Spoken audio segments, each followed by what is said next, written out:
My my boy, my boy Edgeshot, what did they do to you? Look like you about to get me demonetized. Who am I playing? I'm not monetized. But you can change that. Like and subscribe.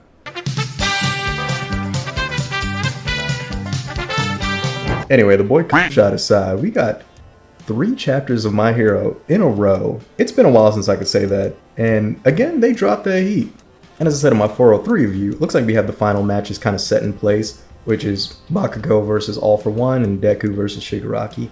Potentially might swap between them, but let's get into all the stuff that happened in this chapter. So we still have everyone staring at Bakugo after his heroic save in the last chapter. Hell, even Shigaraki, who was talking all that smack a second ago, is looking shocked. Oh yeah! Look at you! You was popping all that good shit a second ago! But we cut to All Might, and he's floating what I can assume is the Vestige world.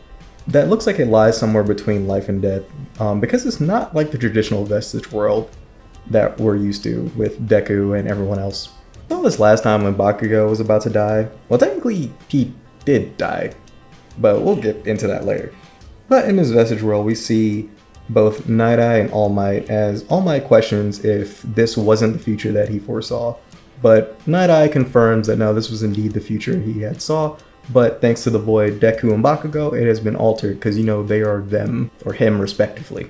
But just because he didn't die here doesn't mean that this isn't the end of All Might. Technically, All Might, as the symbol of peace, has died at that moment, but all that's left now is Toshinori Yagi. And Night Eye tells him that his promise remained, and All Might asks, what about the mentor dying and passing it on? And then Night Eye's like, shut up with all that comic book nonsense. Technically he says save that for the comic books, but what I said sounds a lot funnier. And All Might not really sure if this is real or hallucination. He says to himself, what am I making this hallucination say? And Night Eye tells him, heroes are too human, you won't die that easy.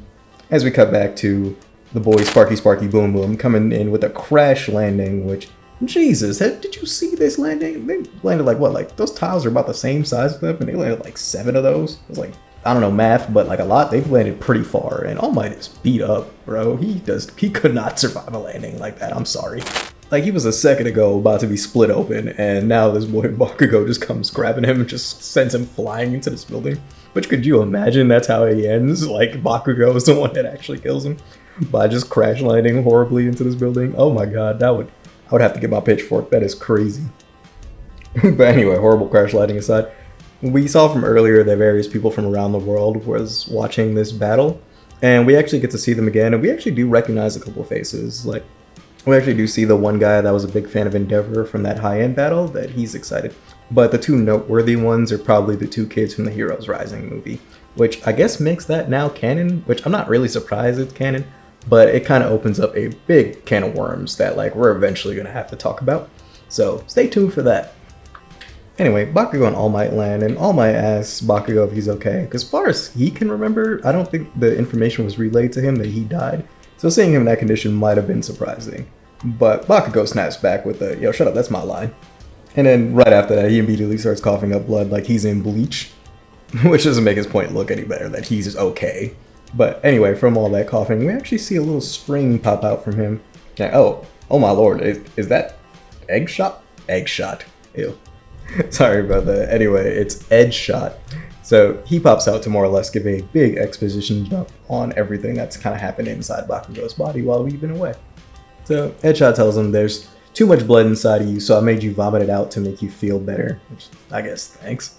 Using my Hakamata style secret nodding and my own body, I prepare your broken bones and injuries and organs. Your inside won't be collapsing anymore. But even lifting a finger will hurt like hell. It's not the ideal body for hopping around. And Bakugo is like, I know, thank you senpai, for letting me live. And then Edgeshot has to correct him like, yo, you got it all wrong. I simply bounded things together. So he says, I kept trying to make your heart start and lungs work, but it wouldn't wake you up. 1,000 sheet pierce Zenith eats away at his own life, so it was about to be either him or Bakugo. And while he was in him, he actually noticed that for some reason there was a bead of sweat inside of him. So he used that to more or less get his heart started again. Which, is that really like the only purpose Edgeshot is here for this like weird exposition dump? I don't know, it kind of like undermines that sacrifice he made a couple chapters ago, even as dumb as it was. But seeing him here is actually kind of I don't like it. It rubs me the wrong way. What he tells him was like what brought him back was actually his quirk strengthening over years, which it's only been a year. He's only been at UA for about a year, so him strengthening his quirk that much is kind of crazy.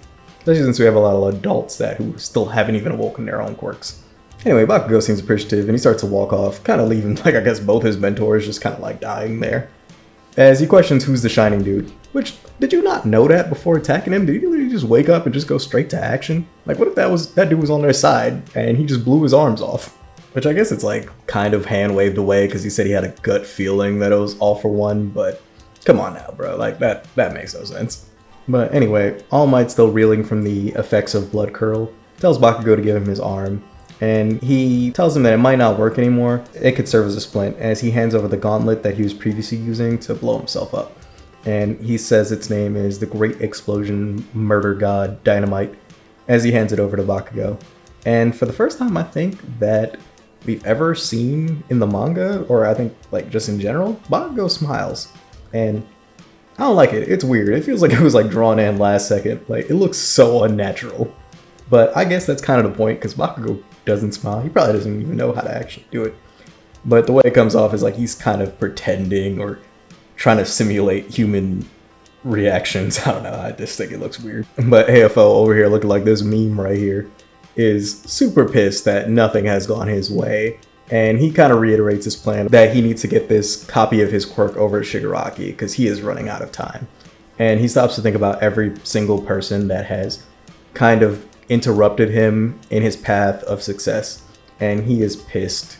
But we see all those little people who did help, which let's get this one out the way. We don't want to talk about him with his little pop-off balls. He don't do nothing. He's the worst character ever.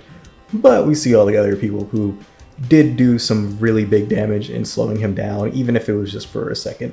But this thought process is interrupted as Bakugo places his hand right on AFO's face and blows this man away. And while this is happening, he gets a flashback again to that second user, which I guess, that guy really left a traumatic impression. I really hope we get to see what caused him to be so frightened of this man, because he has not had this reaction with fighting anybody, even All Might. So it's kind of crazy that he still has this PTSD from fighting this man. I really wonder what he did to him. Actually, I think I have a video about this coming up. Stay tuned. But anyway, that attack sends him flying as Bakugo lets him know that he's his final boss now. We end the chapter with Bakugo saying, "I'm the guy who steps in when that nerd can't handle things on his own." And we cut to the end of chapter 405. So for the most part, I do think this was still an enjoyable chapter, but I noticed a lot of glaring flaws that I had noticed in the other chapters. And first of all, AFO kind of being mad that his plan hasn't gone to fruition.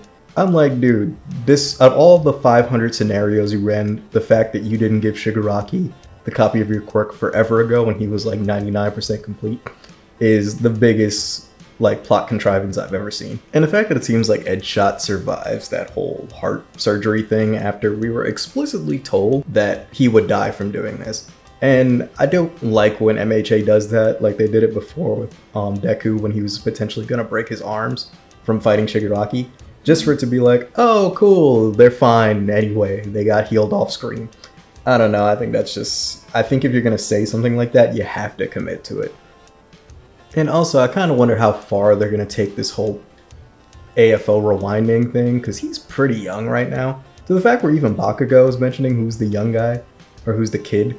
So I'm kind of wondering if they're going to, is Bakugo going to be beating up a fetus at the end of this chapter? What is going on with that, and how far are they willing to take that? Or is this going to be just one of those things where they're going to have to cut short because he's going to get the quirk to Shigaraki, or Shigaraki's just going to decay him and he's not going to be able to rewind? I don't know. But honestly, all my little nitpicks aside, I have actually been enjoying each read. I think these last 3 chapters have been especially good, and I'm overall enjoying Bakugo's return. It's just little nitpicks that I've picked up on MHA since I've been reading. And as I said, I'll probably make a video explaining all my little nitpicks about MHA's final arc.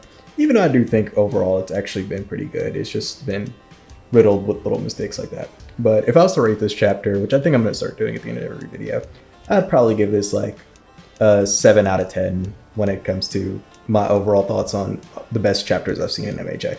I don't know, still solid moments, but it just overall wasn't super impactful for me. But anyway, thanks again for watching.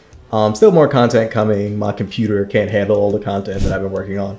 And also my work schedule hasn't been, but I'm promising you I got it coming. I know my channel's looking kind of barren right now. It also doesn't look like I'm gonna hit my subscriber goal of like 100 by November, but honestly, I truly appreciate everyone that subscribed so far. You guys have been the best. Like, thanks for sticking with me as I continue to grow this channel. I don't mean to get all sappy on you guys, but you know, it actually does mean a lot that you guys subscribe and actually come back to watch my stuff every week. It's little by little, but the support really helps. But anyway, sorry for the sappiness. That's all I gotta say for now. So you guys stay safe, my ninjas. I'm gonna see you guys in the next one. Peace.